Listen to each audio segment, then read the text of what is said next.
Pigskin Mafia podcast. I gotta tell you, it was a crazy weekend of college football. You see a lot of teams that truly got beat, and also could we see the end of an empire?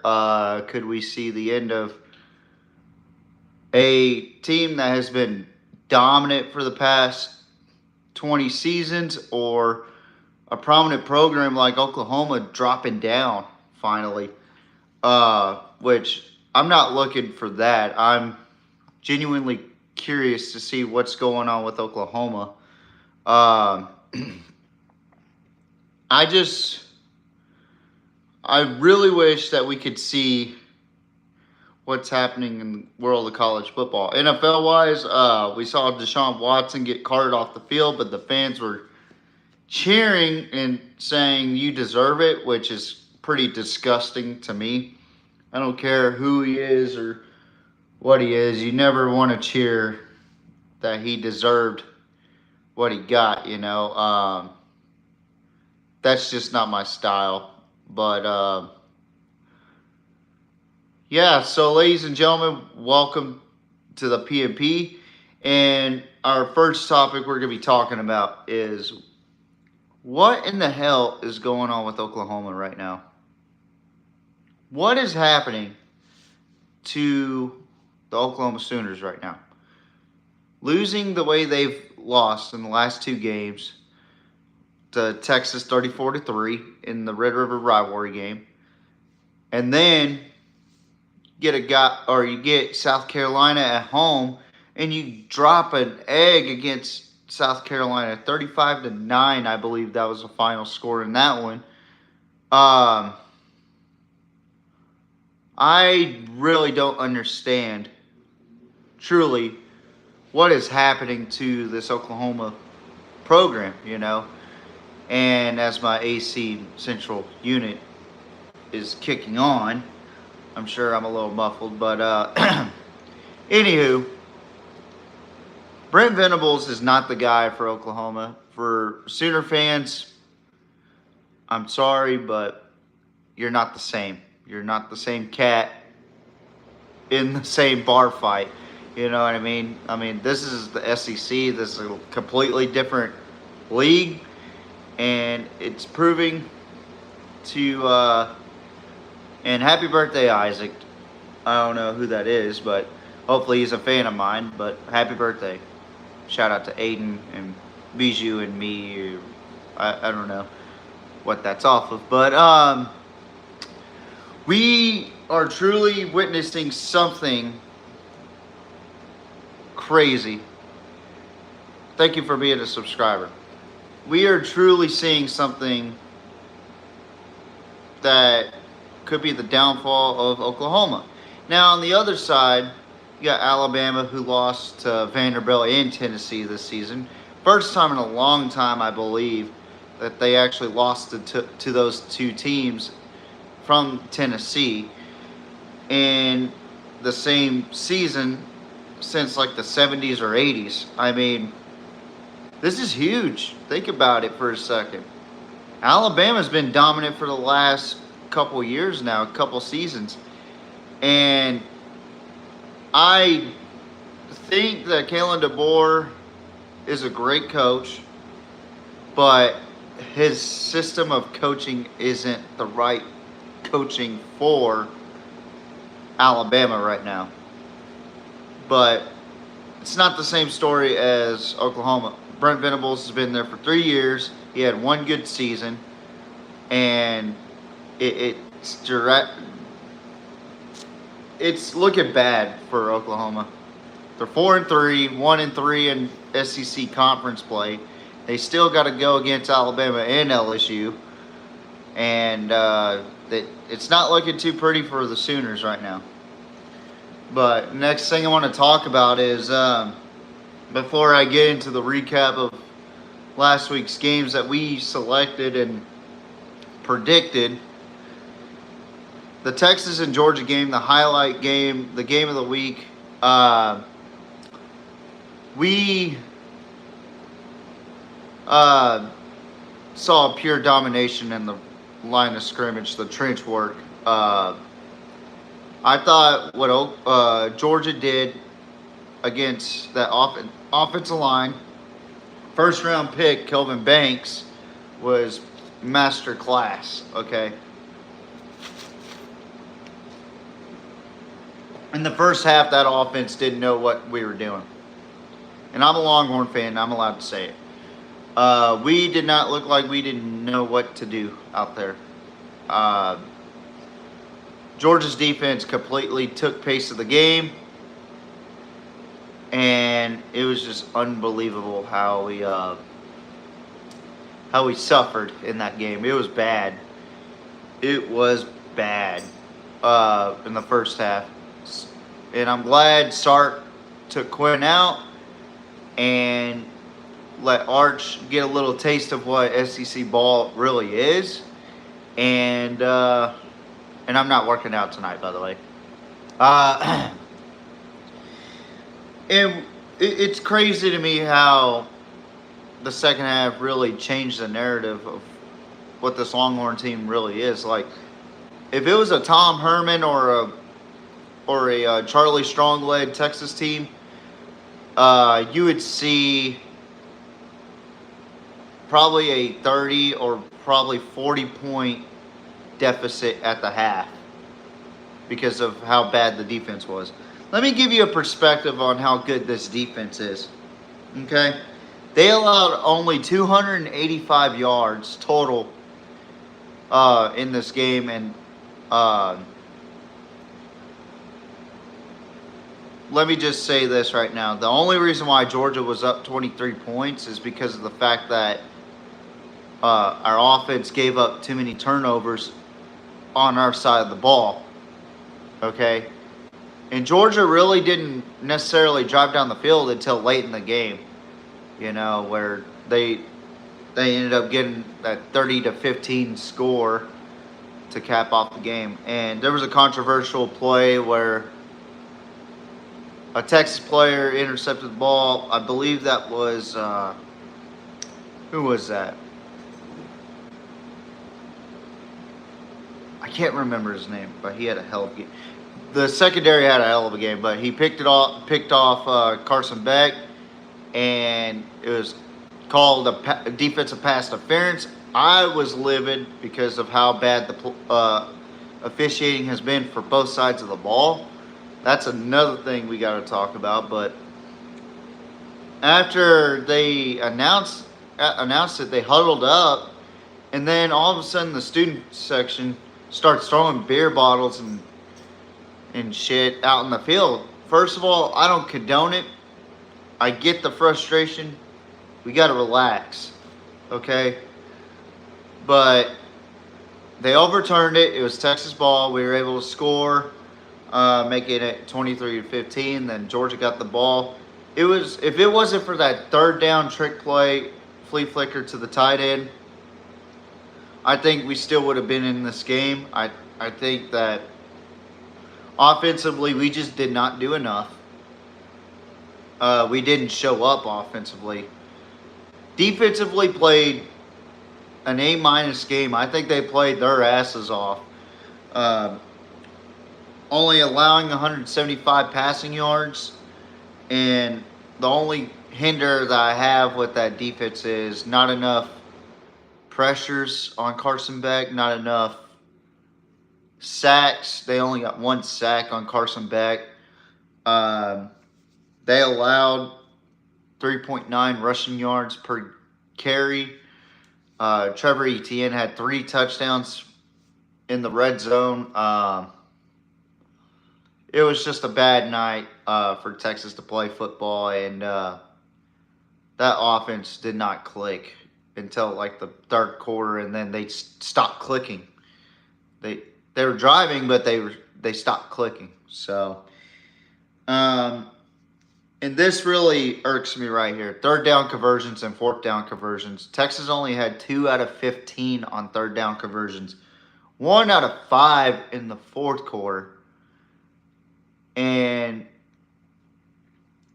Georgia had 6 out of 17.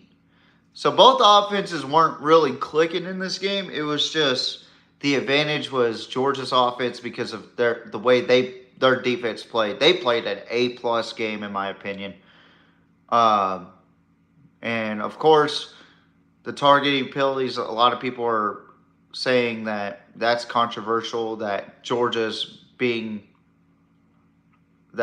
was being robbed of that game, which isn't true whatsoever. Both sides of the ball, or both teams on both sidelines, were getting screwed in that game. That SEC officiating was horrible. I never want to see them again. I want them fined. But Georgia got hit with 2 targetings. The first one was definitely a targeting by definition. I hate saying that, but it's true. And then the second one was very questionable in my opinion. I thought he hit him right here. It wasn't right here, but it is what it is. But Georgia ended up winning that game 30-15. It's not as bad once you really take a look at the stats and actually watch the film. I just think that our offense was confused by the blitz packages and coverage shells, and it flustered Quinn a bit to where he was under 50% completion in the first half. Second half, he was over 60, which isn't too bad for his standard, but I don't know. It was just a bad game overall, and we had 4 turnovers. They had 3. 3 of them were fumbles for us. 3 of them for them was interceptions. I don't know how they won that game, to be honest. Besides the defensive play, I don't know how they would win that game. But kudos to Georgia. Kudos to Kirby Smart. They weren't trying to rob you. They were just bad officials all over the place. So every time Kirby does this thing. Sometimes I like it, sometimes I don't. He plays the victim mentality. Like, they try to rob us, or everybody's trying to doubt us, or I'm sitting there going, bro, we were saying you're the best team in the country in the beginning of the season. And then you're saying that you were trying to be robbed? Really? There's a lot of holding calls that should have been on you, homie. Let's just get that straight. But great win for Georgia. Terrible loss for Texas. It dropped Texas down to 6. It brought up Georgia to 2. I think that's fair. Or no, brought Texas to 5. That's right. So Texas is number 5 in the country, and Georgia's number 2, which is fair. I'd much rather put Miami over Texas in my polls, but yeah, it was just a bad game overall. But I'm gonna go over some of the games that me and JMO had. Overall, I was 60%. JMO, if you're watching, bud, you did not do well. You went 30%. All right, so first game that we predicted was Miami and Louisville. I predicted Miami to win big. He predicted Louisville to win in an upset. Miami ended up winning 52-45, but that 45 points for Louisville was garbage time. Then moving on to Clemson at home against Virginia. I thought Clemson was going to run through Virginia, and so did JMO. They did at first, and then Virginia started to come back a little bit too late. Score ended up being 48-31. This Clemson team is dangerous. I would love to see them in the playoff for sure, and I think they're the ones that's going to take down Miami. Arizona State at Cincinnati, unranked battle. I thought, and JMO thought, that Arizona State was going to take that one, but Cincinnati proved us both wrong, and Cincinnati beat Arizona State 24-14. That was a surprising outcome to me. I didn't think Cincinnati was that good, but they ended up taking out one of the top dogs in the Big 12 right now, which the Big 12 is wide open right now. There is no real top tier pedigree team in the Big 12 right now. And speaking of teams that are top pedigree, not anymore. Alabama at Tennessee, number 7 versus number 11 in Knoxville. It was a kind of a slow game, and then it turned into a pretty decent game, in my opinion. Nico Imaleva woke up a little bit in the fourth quarter. Tennessee won 24-17. Me and JMO had Alabama. We didn't do well, obviously. Next game, we have Notre Dame at Georgia. Me and JMO had Notre Dame in a close one. I thought that Notre Dame would control the pace of the game. They controlled the pace all right, but I didn't think the margin was going to be a bigger gap. 31-13, Notre Dame took it. We were perfect on that one. Michigan at Illinois. This was one of the most disappointing games for me. I thought Michigan was going to go in there and stomp a mud hole in Illinois, but Illinois proved me wrong, just like a lot of teams this season. 21-7, Illinois wins. And what in the hell is going on with Michigan right now? Is it because Sharon Moore isn't a head coach tier coach? I think so. So me and JMO picked Michigan for that one. LSU at Arkansas. Now, I thought LSU was going to go in there and win by 3. JMO actually had Arkansas winning in an upset fashion, which LSU went in there and stomped a mud hole in Fayetteville. I was actually really surprised on how well they played that game. It was a shocker to me how bad they beat Arkansas, despite Arkansas beating Tennessee. That just goes to show how well LSU really is this season. And they had a fluke loss to USC this season. 34-10, they beat Arkansas. Very surprising win. We already talked about Texas and Georgia. Georgia beat my Longhorns 30-15. I give Georgia kudos. Good job for them. Florida and Kentucky. JMO would have had a major rant about this game. I picked Florida to win by 1. I didn't think Florida was that great. And he picked Kentucky to win. But Florida goes in there in Gainesville and puts a stomping on the Wildcats, 48-20. I was really, really surprised about that outcome. I thought Mark Stoops would have had Kentucky much more prepared against DJ Lagway and Florida, but I guess I was wrong. And Billy Napier may have just saved his job. Who knows? Final game we'll talk about is UNLV and Oregon State. I'm really high on UNLV this season.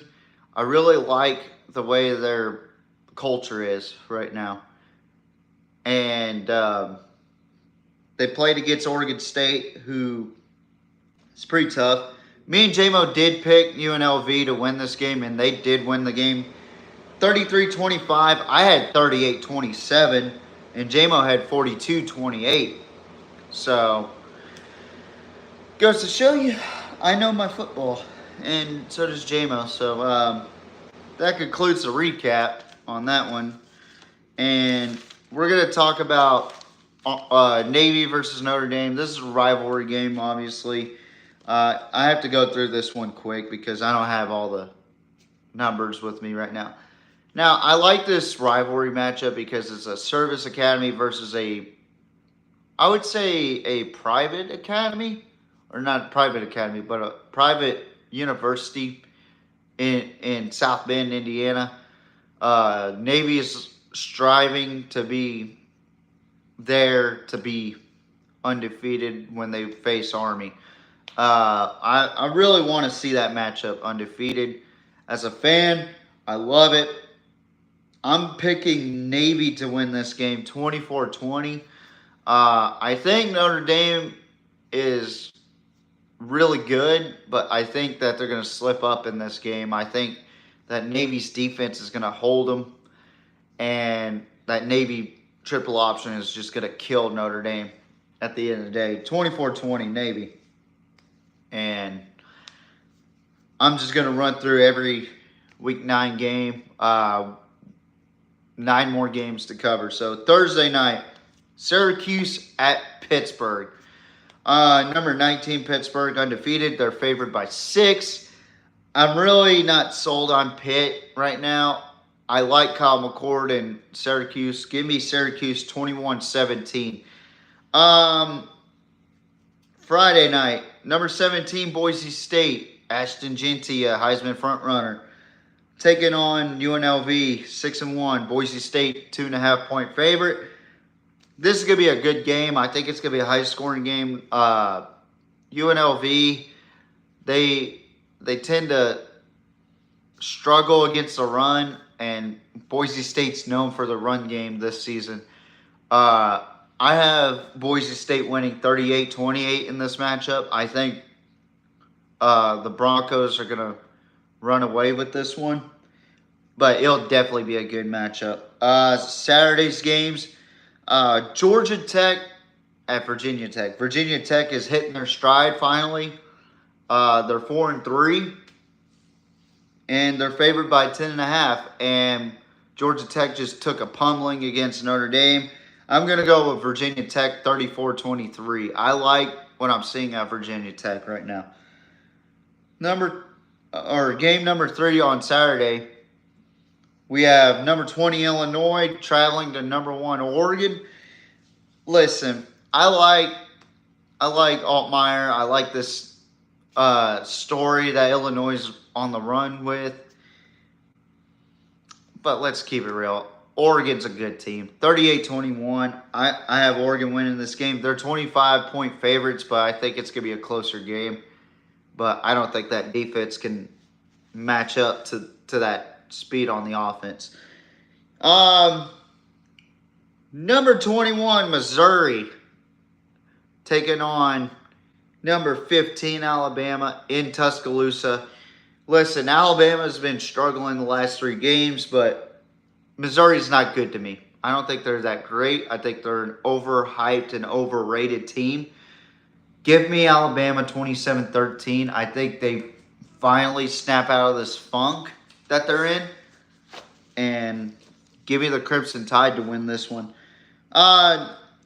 Number 5, Texas traveling to Nashville, Tennessee to take on the newly ranked 25th Vanderbilt Commodores. I'm going to say this right now. Texas is favored to win 18.5. And the gloves are off. I think Texas is going to go in there and stomp a fucking mud hole on Vanderbilt. This Cinderella story that Vanderbilt has, I don't think Vanderbilt's that great of a team. I think our defense is going to crush them. I think our defense is top 2, maybe top 3 defense in the country right now. And they proved it against Georgia. Whether you want to say it or not, they proved it against Georgia. And I think Quinn and that offense is going to snap out of their weird funk that they have. And give me Texas 42-13. I think we're going to kick the shit out of Vanderbilt. Number 3, Penn State at Wisconsin. Penn State's favored 6.5. I think it's going to be a low-scoring defensive game. Give me Penn State 14-10. Number 8, LSU at number 14, Texas A&M. A&M's actually favored 2.5.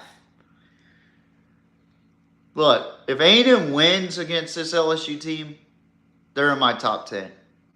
I'm just going to keep it real with you guys. If A&M wins in a fashion that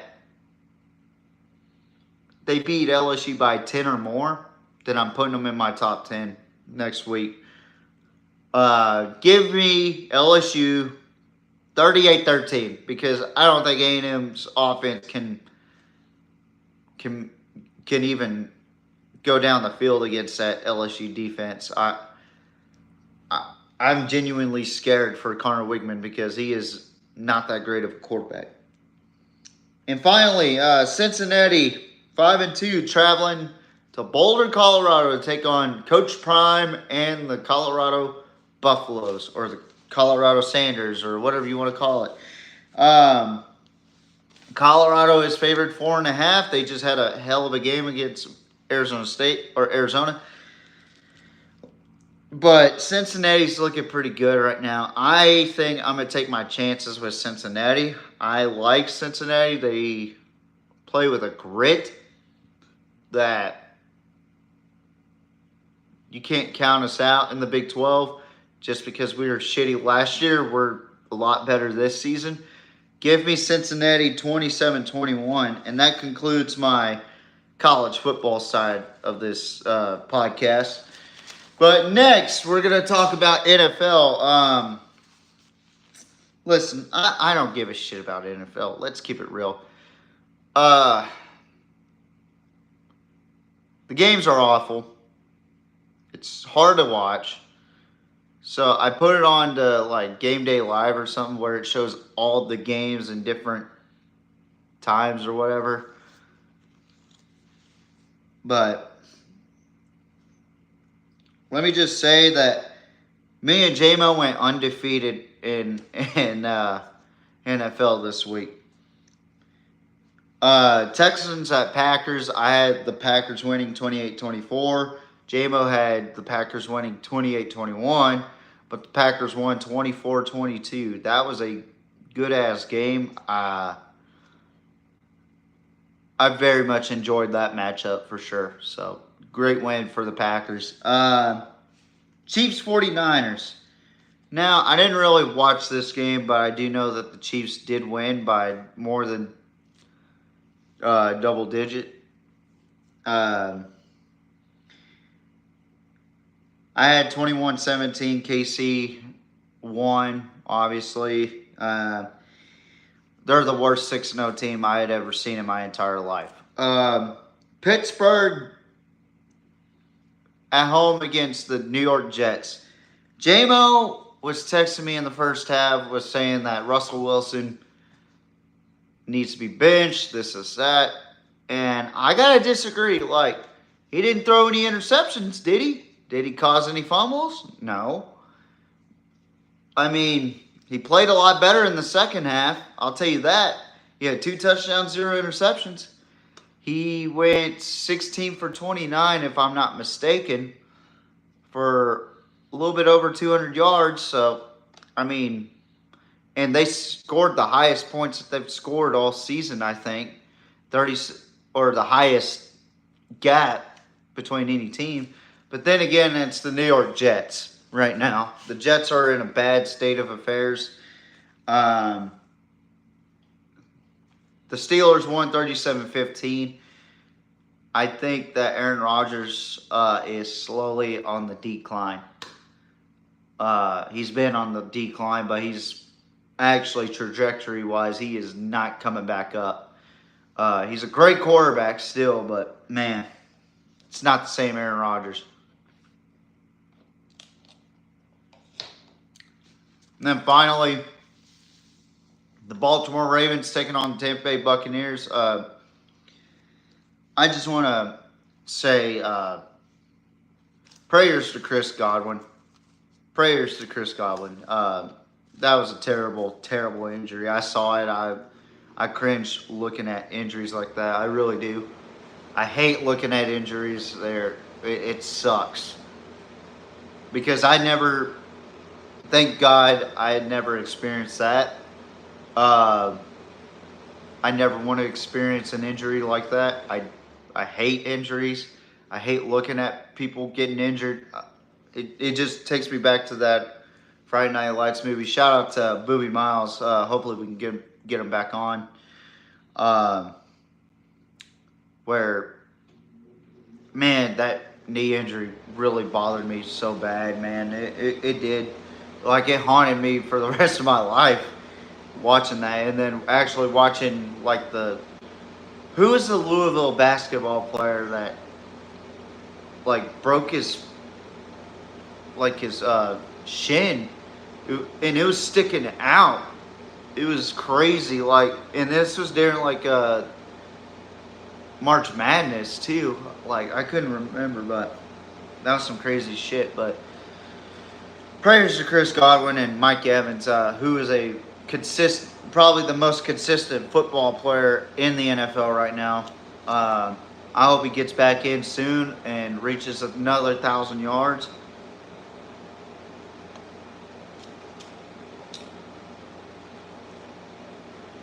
That man deserves a Hall of Fame spot. Just saying. But the Ravens win 41-31. I had 38-31, so I was 3 points off. And I had Baltimore winning. J-Mo actually had Baltimore winning 35-24. But I was this close again from getting an exact point. But here's my predictions for this week. Falcons at Tampa Bay. Tampa Bay's 2.5 point favorites. I don't know about now. The over and under is 48.5. Atlanta is the money line, 115 plus 115. I got the Falcons. I'm going with the money line here, 31-27. Texans Colts at Houston. I like what I see here from both teams. Joe Flacco is making the Colts look good, or decent at least. The Texans are kind of like wishy-washy right now. They're wishy-washy good, not wishy-washy bad or mediocre. They're wishy-washy good. Like they still find a way to win. Is basically where I'm getting at. Houston's 6 point favorites. The over and under is 45.5. And Indianapolis is plus 210. I'm going with the Texans 27-24. Bills at Seahawks. My Grandpa Jam's favorite team, Seattle Seahawks, are 3 point underdogs this week. 48.5 on the over and under. Seattle is the money line for 140. I got the Bills winning 35-13. I think Amari Cooper helped the Buffalo Bills out a lot in this matchup, or this season, because it opens up more for those receivers, and it opens up more for the run game as well for Buffalo. And finally, the Bears at the Commanders. Bears are 3 point favorites with QB Caleb Williams, Mr. Fingernails himself, who is actually looking pretty decent right now. I don't think he's great, but I think he's decent. I don't know what the status is for Jaden Daniels, but Marcus Mariota might get the start. 44.5 point over and under. Washington is the money line for 125. I'm actually going to go with the Commanders. I think they just have a good team overall. 24-14, I got the Commanders. And that will conclude our podcast. J-Mo couldn't make it this time around. He had some obligations to go for, and it just didn't work out on the scheduling. I had to do this quick and easy, so that way you guys get content, and it's not the same content that I usually put out with J-Mo, because he's the producer and editor. I just come up with ideas. But right now, it's just a talking point for right now, because I don't have the producing skills to do that yet, which we'll get that figured out shortly. It might not happen until after the season. Who knows? We'll see. But my final thoughts are we going to see some really good matchups in the NFL? And this is probably one of the crazier college football seasons I've seen in a long time. I like what I see this college football season, but at the same token, there's no true number one. There's really no true number one in college football right now. I think that Georgia is starting to wake up. I think Texas will wake up. I think Oregon is uh, primed to lose in the playoff. Ohio State, they're there, but they're not Oregon there. Uh, Penn State, they're just gonna flatline against Ohio State or somebody. Um, I genuinely think that this football season, it's not a parody, nor it's watered down for college football, but it is a paradigm shift where we're seeing a lot of good teams play against each other, and it's an actual gauntlet. And I'm glad that we don't have divisions in college football right now because it's pure chaos. I am a chaotic football fan. For those that don't know, I love this shit that's going on right now. I love fighting to the top instead of, oh, we get to fight for the Big 12 North and Big 12 South. Fuck that. Let's fight for the top two spots to face each other in the SEC Championship and find out who's the best. And that's what I want to see. And that's what we're getting. Thank you guys for watching. Tune in next week as JMO will be back. And we will be talking about the recap of this week's picks and go over next week's picks.